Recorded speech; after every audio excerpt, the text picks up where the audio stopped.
विशेष सूत्र खबर पाई भद्रक एसपी निर्देश क्रमे पुणा बजार पुलिस स्वतंत्र टीम भद्रक पुणा बजार थानाधीन अलालपुर ग्राम किछि असाधु गो तस्करी गतकाली सकाल समय गोटे गोरु एक स्कॉर्पियो सहायता नेउथुवा बेले पुलिस अटकाई जांच करथिला।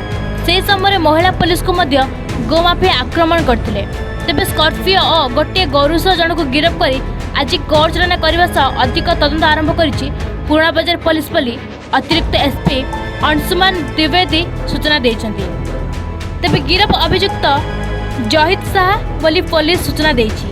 एही मामलार संपृक्त थिबा व्यक्ति को गिरफ्त करा जिबाने कहिसन्ति अतिरिक्त एसपी।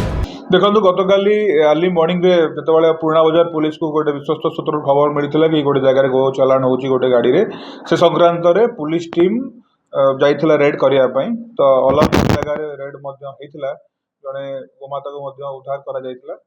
तो एही समय रे जने व्यक्ति आसिकी सेठारे पुलिस कर्मी जो माने ऑन ड्यूटी थिले तांको दुर्व्यवहार करबा सहित महिला पुलिस को मध्य दुर्व्यवहार करथिले।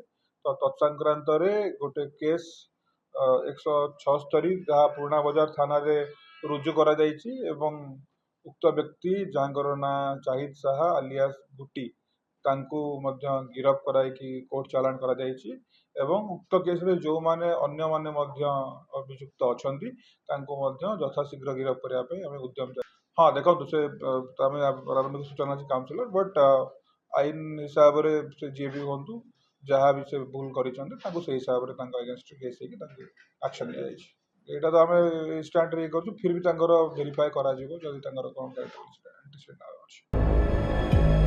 भद्रक सुब्रकांत राउत रिपोर्ट यान ओडिशा।